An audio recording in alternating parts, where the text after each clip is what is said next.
Dan ini akan membuat dia bertanya, kenapa saya disuruh sholat? Maka jawab, dan sederhana, anak-anak tidak butuh argumentasi seperti orang dewasa. Allah yang perintahkan. Ini saya bilang ya, sering saya terapkan dalam rumah, alhamdulillah anak-anak lakukan itu. Bahkan sudah biasa saya dengar, anak-anak saya umur 4 tahun, 5 tahun selalu mengatakan, bersyukurlah kepada Allah. Bahasa itu sering digunakan dan saya bersyukur punya kalimat itu ya. Bersyukur kepada Allah loh. Allah kasih kita hari ini mainan. Allah hari ini kasih kita makanan. Dia nggak bilang ayahnya atau ibunya. Dan itu keinginan saya, target saya itu. Sehingga saya ada nggak ada, kita masih hidup atau sudah meninggal, anak kita tahu dia harus berhubungan sama siapa. Dan seperti itu. Nah itu menurut saya tingkat pendidikan yang paling baik. Ya, sehingga mereka terbiasa mengenal Tuhannya. Nah hikmah juga diperintahkan sholat di umur 7 tahun ini supaya mulai menggunakan akal dan mengenal Tuhannya. Sholat itu karena Allah yang perintahkan. Sholat itu kita hitung sehari 5 kali. 10 menit saja satu sholat. Kita ada kerjakan tidak lebih dari 10 menit. Berarti kita memakai 50 menit dari waktu kita. Allah berikan kita dalam sehari 24 jam. Kalau dikurangi 50 menit Anda masih punya 23 jam plus 10 menit. Silakan aktivitas yang lain selama bukan haram.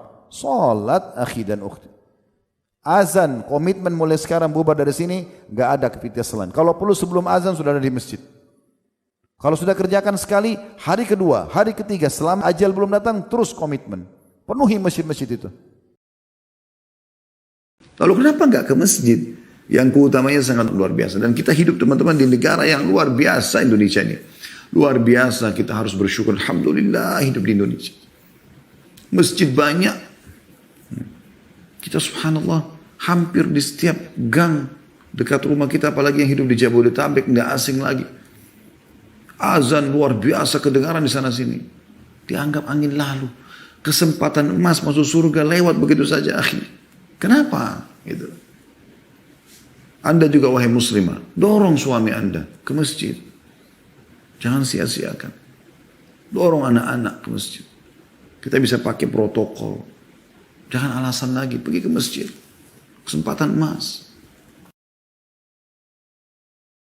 Mulai dari sholat. Kalau Anda mau perbaikin apapun sifatnya dalam kehidupan kita, mulai dari sholat. Dan sholat ini teman-teman sekalian ringan sekali. Ini absensi, melapor kepada Allah. Subuh, duhur, asar, maghrib, isya.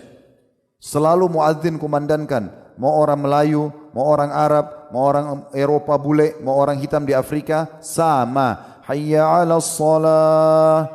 Ayo salat, bukan muadzin yang panggil kita, Allah yang panggil itu. Hayya 'alal falah. Kalau kamu salat kau akan beruntung dan menang. Satu hari 5 kali dipanggil. Salat malam ini atau salat tahajud atau salat lail di Ramadan namanya salat tarawih. Ini adalah solat yang paling afdal setelah solat 5 waktu. Sebagaimana Nabi SAW mengatakan, afdalus solati ba'dal maktubah salatul qiyam.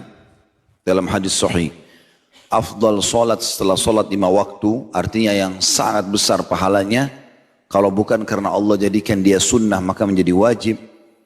Dan itu adalah kebiasaan orang-orang soleh, adalah solat qiyam, solat malam. Orang tidak semuanya mengerjakan solat malam tentunya. Kalaupun ada orang mengerjakan, mungkin orang tidak rutin mengerjakannya. Tapi kalau ada orang rutin mengerjakan dan menjadi sebuah pola dalam hidupnya, maka ini baru dikatakan prestasi dalam sholat malam itu. Sesuai dengan sabda Nabi SAW, jangan kalian tinggalkan sholat malam karena dia kebiasaan orang soleh sebelum kalian. Dan Nabi SAW mengingatkan kita agar mengejar Lailatul Qadar itu.